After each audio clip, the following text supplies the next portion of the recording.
अस्सलाम वालेकुम। हय्या अल फलाह चैनल में आपका स्वागत है दोस्तों। जैसे कि आप देख रहे हैं, हमने एक नई सीरीज स्टार्ट करी है जो आईआईटी जेई और नीट के एग्ज़ाम के लिए काफ़ी हेल्पफुल होगी उन बच्चों के लिए जो महंगे महंगे ट्यूशन अफोर्ड नहीं कर सकते। बट इसमें हमने क्या रखा है कि हमने 7th क्लास से लेकर 10th क्लास तक के बच्चों को टारगेट किया ताकि उनका एक बेस मजबूत हो और वो आगे उनको ट्यूशंस की ज़रूरत ना पड़े और वो अच्छे से नंबर से क्वालिफाइड हो सके आईआईटी जेई में और अच्छे अपने नंबर ला के इंजीनियरिंग में या और जो कोई बड़ा सब्जेक्ट है उसमें वो एडमिशन कर सके। तो ये हमने स्टार्ट करा है, बिल्कुल बेसिक से हम चलेंगे। आज हम यूनिट कन्वर्जन के बारे में पढ़ेंगे जो बेसिक लाइफ या डेली यूज में हम यूज करते हैं, बहुत से लोगों को उसके बारे में भी नहीं पता होता। ये 6 7 के क्लास के बच्चों के लिए हम ये सीरीज स्टार्ट कर रहे हैं ताकि वहां से एक बेस बने और वहां से लेके हम बच्चों को आगे चल सके। तो देरी ना करके स्टार्ट करते हैं।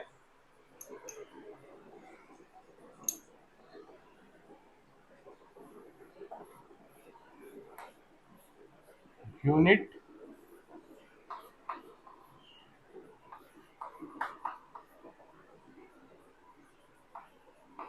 कन्वर्जन। यूनिट कन्वर्जन में सबसे बेसिक यूनिट क्या होती है कि हम लेंथ पे बात करते हैं। तो लेंथ पे बात करते हैं तो उसमें मीटर आता है, सेंटीमीटर आता है, इंच भी आता है। तो और बहुत सारी चीजें होती है। लोगों को कंफ्यूजन होती है कि भी 1 इंच में कितने होते हैं या 1 मीटर में कितने सेंटीमीटर होते हैं। तो वो सारी चीजें जो आज इंशाल्लाह आपकी सबकी क्लियर हो जाएंगी और लाइफ में कभी आप भूलने वाले नहीं है इन चीजों को। तो अगर हम लेंथ की बात करें,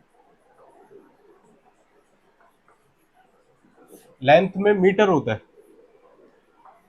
बेसिक यूनिट मीटर ही है, मीटर से हम लेते हैं, किलोमीटर भी और फिर बढ़ता जाता है। 1 मीटर में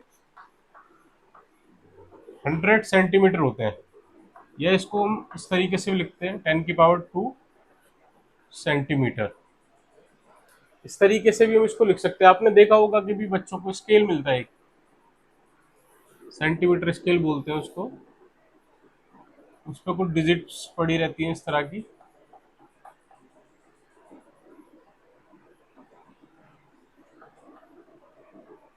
और नीचे ऊपर दोनों पड़ी रहती है।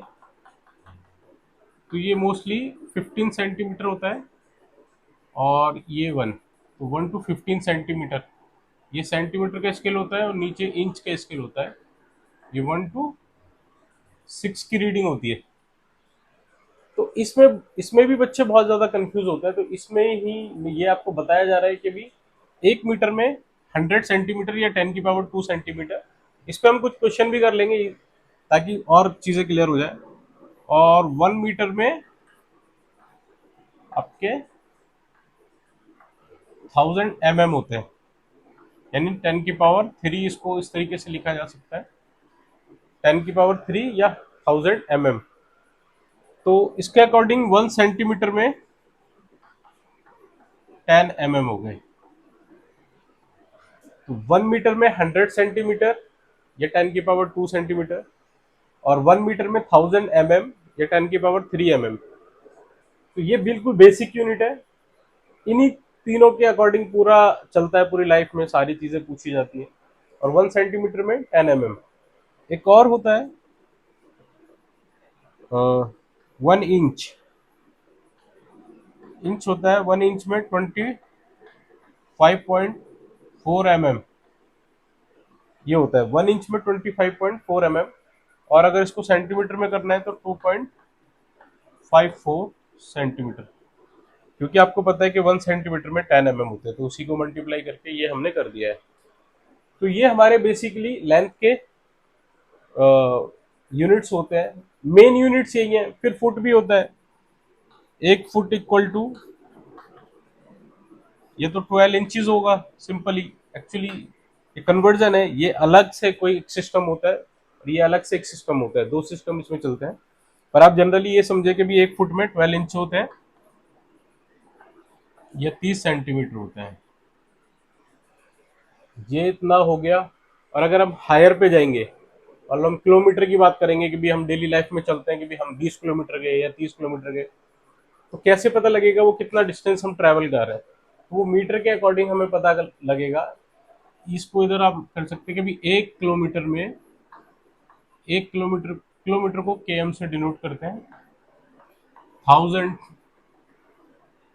मीटर होते हैं, या इसको कर लो 10⁻³ मीटर।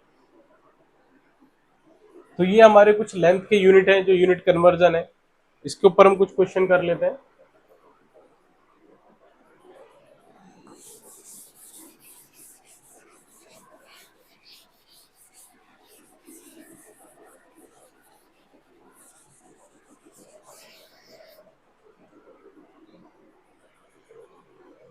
एक काम करते हैं, पहले हम सारे फॉर्मूले लिख लेते हैं, फिर हम सवाल करते हैं ताकि आपको इजी हो जाए नोट्स बनाने में।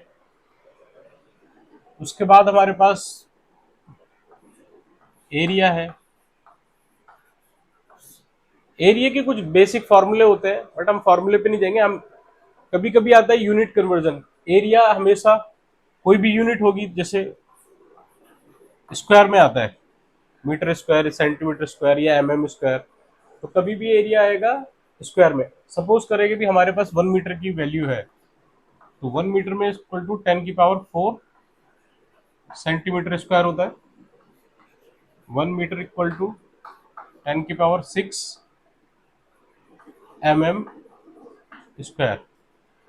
अगर ये चीजें हमें पता होंगी कि भी 1 मीटर में, 1 मीटर स्क्वायर में इतना स्क्वायर है या सेंटीमीटर स्क्वायर है, तो सपोज करें हमें कोई भी वैल्यू दी हुई है, हमें दिया हुआ है 2.5 मीटर स्क्वायर। अब उसको पूछ रहा है कि अभी इसको सेंटीमीटर स्क्वायर में कन्वर्ट करो, और हमें 1 मीटर का पता है, तो सिंपली इसको इससे मल्टीप्लाई कर देंगे, गुणा कर देंगे, तो हमारी वैल्यू आ जाएगी 2.5 2500 सेंटीमीटर स्क्वायर।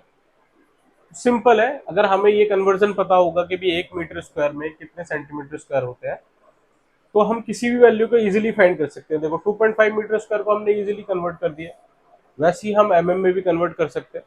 तो ये हमारे एरिया की 2 यूनिट होती है, ये बहुत ही यूजफुल यूनिट होती है, इसमें हम और बहुत सारी चीजें करते हैं। तो ये एरिया की बात होगी। अब हम वॉल्यूम की बात कर लेते हैं इसमें।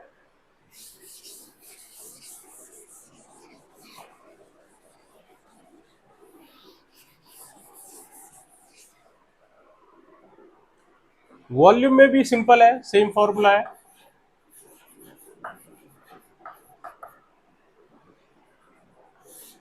वॉल्यूम में भी 1 मीटर की अगर आपको वैल्यू पता हो, 1 मीटर³ equal to 10⁶ centimetre cube. Volume हमेशा क्यूब में आता है, उसका फॉर्मूला है ए क्यूब या length into breadth into height, और 1 मीटर³ इक्वल टू 10⁹ और ये अगर 9 समझ में ना आए तो इसके 10 के आगे 9 जीरो है, टोटल 9 जीरो, 3 3 6 7 8 9 क्यूब। तो एक्चुअली ये इस तरीके से लिखा जाता है, इसको एब्रिविएट करके इस तरीके से हम फॉर्म में लिख देते हैं। तो सेम वॉल्यूम का भी है, जैसे एरिया का हमने किया तो सेम वॉल्यूम का है, क्योंकि 1 मीटर³ में 10⁶ सेंटीमीटर क्यूब होता है। अगर इसका कोई कन्वर्जन हमने करना हो, सपोज करें कि भी हमारे पास कोई वैल्यू दी हुई है 3.75 दी हुई है, और ये मीटर क्यूब है, और इसको हमने कन्वर्ट करना है सेंटीमीटर क्यूब में। सिंपली हम क्या करेंगे, इसको इससे मल्टीप्लाई कर देंगे, हमारा आंसर आ जाएगा 3.75 इंटू 10⁶, और इसको अगर पूरा खोल के लिखोगे तो 375,000,000, ये इतना सेंटीमीटर क्यूब में ये आंसर आ जाएगा। तो ये बहुत ही इजी हो जाता है, अगर आपको 1 मीटर³ की वैल्यू पता हो तो सिंपली इसको इससे मल्टीप्लाई करो, आपके सामने रिजल्ट है। बहुत इजीली रिजल्ट हम गेट करते हैं, बहुत आसान है ये चीजें।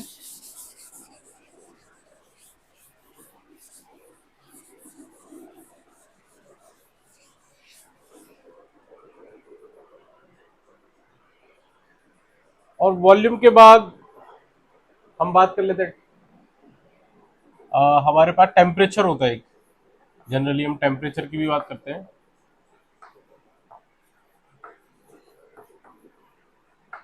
क्योंकि कितना टेम्परेचर हो रहा है, रूम टेम्परेचर कितना है, फीवर कितना हो रहा है। तो फीवर और रूम टेम्परेचर में क्या डिफरेंस है? रूम टेम्परेचर डिग्री सेंटीग्रेड में जनरली कंसिडर किया जाता है, और जो फीवर है हम बोलते हैं वो उसको हम फ़ारेनहाइट में चेक करते हैं। तो फ़ारेनहाइट और सेंटीग्रेड का क्या रिलेशन है वो भी हम बताएंगे आपको।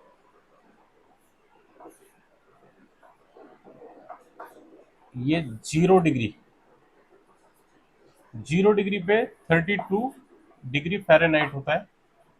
और अगर 1 डिग्री की बात करें, 1 डिग्री सेंटीग्रेड पे 33.8 फ़ारेनहाइट। और इसका फॉर्मूला होता है निकालने का, Fahrenheit equal to 32 plus 1.8 Fahrenheit. Suppose करें कि भी सॉरी सेंटीग्रेड, तो बॉडी का टेम्परेचर होता है 37 डिग्री सेंटीग्रेड, 1.8 इंटू 37, तो फ़ारेनहाइट में हमारा कितना आंसर आएगा, 98.6 फ़ारेनहाइट। तो ये नॉर्मल बॉडी का टेम्परेचर होता है ह्यूमन एडल्ट का, और थोड़ा सा वेरिएशन भी होता है इसमें। तो ये हमारा डिग्री सेल्सियस और डिग्री फ़ारेनहाइट में डिफरेंस है, ये हमारा टेम्परेचर स्केल है। ये भी बहुत से लोगों को नहीं पता होता, ये इसका रिलेशन है, ये इसका फॉर्मूला होता है। ये बाद में जब आप हम हायर स्टडीज पे जाएंगे तो इसको पढ़ेंगे एक्सप्लेनेशन के साथ कि किस तरीके से रिजल्ट हमारा आया है, तो उस तरीके से हम पढ़ेंगे इसको।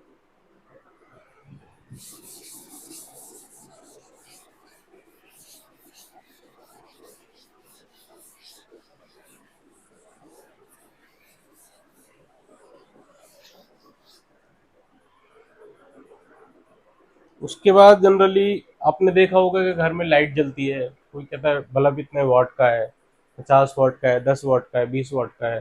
कोई फैन है, कोई आयरन है कितने वाट की है, और फिर हमारे मीटर में किलो वाट आवर की यूनिट आती है। तो हमेशा ये ध्यान रखना 1 किलोवाट आवर इक्वल टू होता है 1000 वाट। और जनरली इसको 1000 यूनिट भी बोल देते हैं, क्योंकि हम यूनिट में कंसीडर करते हैं अपना बिल, जो बिजली का बिल होता है उसको हम यूनिट में कंसीडर करते हैं।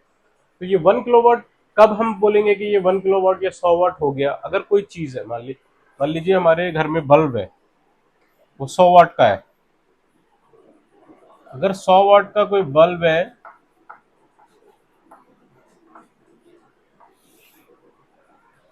अब हमें इतना करना है कि हमारा ये 1 किलोवाट आ जाए, तो इसको 10 से मल्टीप्लाई करेंगे, ये हमारा वाट हो गया, और ये 10, ये घंटे होते हैं, तो ये 1000 किलोवाट आवर आ गए। यानी अगर कोई 100 वाट का बल्ब है, उसको हम 10 घंटे जला के रखते हैं, तो हमारा सॉरी ये 1 यूनिट के इक्वल होगा, 1 यूनिट। अगर कोई 100 वाट का बल्ब है, उसको 10 घंटे हम जलाते हैं, तो हमारी 1 किलोवाट आवर बिजली खर्च होती है, या 1 यूनिट बिजली हमारी खर्च होती है। तो ये भी जनरली लोगों को पता नहीं होता। तो इसका भी आप देखें कि भी किस तरीके से क्या चीज़ होती है, या घर का किस तरीके से हम, अगर छोटी ही उम्र में 6-7 ईयर में अगर हमें ये पता हो, हमारे बेसिक क्लियर हो कि भी घर में जो पंखा चलता है वो कितनी बिजली फूकता है, तो हमारे घर का लोड क्या है, तो उससे थोड़ा सा एवरेज हम लगा सकते हैं कि भी कितनी हमारी बिजली कन्वर्ट होती है, कितना हमारा बिजली खर्च होता है, तो उससे भी हम चीज़ों का अंदाज़ा लगा सकते हैं।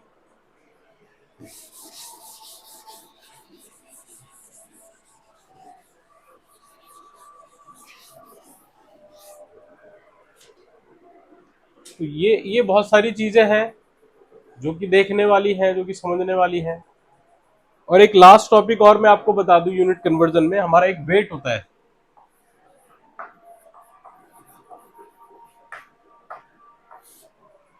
अब वेट में आपने देखा होगा कि भी कोई 1 किलो सामान लेता है, कोई 2 किलो, कोई 250 ग्राम, कोई 300 ग्राम। अब उसमें समझ में नहीं आता कि भी 1 किलो में कितना होता है, 1 किलो में कितने ग्राम है, कैसे है, क्या चीजें करनी है। तो जनरली आदमी कंफ्यूज हो जाता है बहुत कि भी कितना बोलना है, कितना नहीं बोलना। तो सिंपल है, 1 किलोग्राम में 1000 ग्राम होते हैं। ये सिंपल है, 1 किलोग्राम में 1000 ग्राम होते हैं। तो ये तो बहुत इजी है, सब लोगों को पता ही होगा। और इसमें कुछ और यूनिट भी होती हैं, जैसे अब मैं बता देता हूँ आपको। 1 quintal, 1 quintal equal to 100 kilo, ये यूज होती है।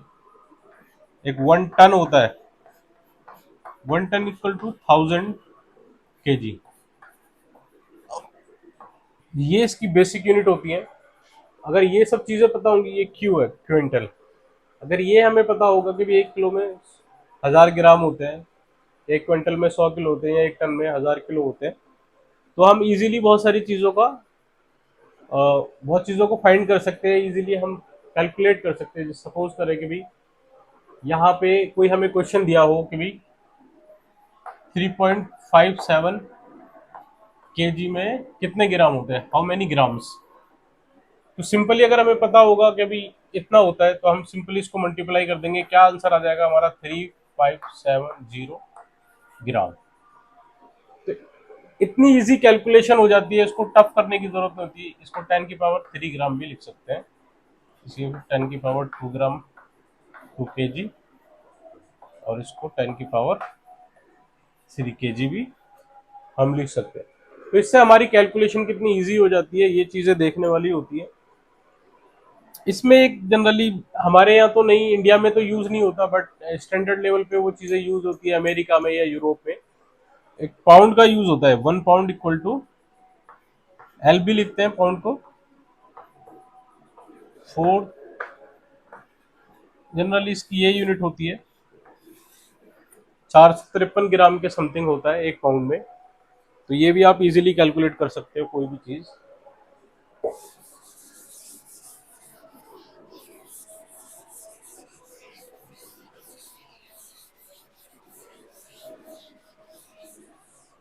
अब हम इनमें अलग अलग कुछ क्वेश्चन देख लेते हैं, 2 4 5 मिनट कुछ क्वेश्चन देख लेते हैं। सपोज करें कि भी हमें लेंथ दे रखी है 3.752 मीटर, अब उसको बोल रहे हैं कि एमएम में कन्वर्ट करो, एमएम में कन्वर्ट करो। तो आपको पता है कि भी 1 मीटर में कितने एमएम होते हैं। सिंपली 1 मीटर में, 1 मीटर का आपको पता है कि 10 की पावर 3 mm होते हैं। तो बस इसको इससे मल्टीप्लाई कर दो, रिजल्ट आपका आ जाएगा, क्या है, 3752 mm। देखो कैलकुलेशन कितनी सिंपल हो गई। उसी तरीके से कोई दूसरा सवाल है, मान लें एमएम ना पूछ के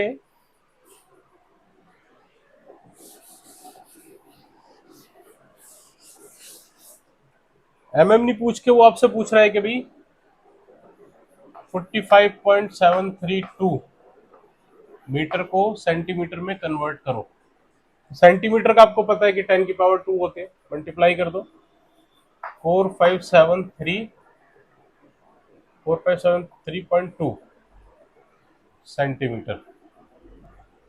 ये इसका सिंपल आंसर होगा, क्योंकि आपको पता है कि 1 मीटर इक्वल टू 100 सेंटीमीटर। ये इतनी इजी कैलकुलेशन है, इतनी इजी कैलकुलेशन है। कन्वर्जन बहुत ही आसान है, बस आपको थोड़ा समझने की बात है कि भी आपको एक का वैल्यू पता हो, एक की वैल्यू को मल्टीप्लाई करो रेस्ट ऑफ द वैल्यू से, आपको इजीली आंसर निकलेगा। तो बेसिकली जो चैप्टर है फिजिक्स में, ये हमने फिजिक्स स्टार्ट करी है। इसमें यूनिट कन्वर्जन तो हम आपको करा रहे हैं बेसिक यूनिट बताने के लिए, क्योंकि फर्स्ट चैप्टर इसमें जो भी कवर किया जाता है वो यूनिट एंड मेजरमेंट होता है। उसमें बहुत सारी चीज़ों के बारे में बताया जाता है कि किसकी क्या यूनिट होती है, कैसे यूनिट को ड्राइव किया गया, कैसे एक स्टैंडर्ड सिस्टम को वजूद में लाया गया है ताकि हर जगह एक जैसी वैल्यू हो सके। तो उसी का बेसिक बताने के लिए ये यूनिट कन्वर्जन आपको बताया था कि भी मीटर क्या होता है, ये क्या होता है। बाकी डिटेल्स हम इंशाल्लाह नेक्स्ट लेक्चर में हम कवर करेंगे। और अगर किसी का कोई डाउट हो, किसी का कोई क्वेश्चन हो, तो वो कमेंट में हमें ज़रूर पूछे और लाइक और सब्सक्राइब करें।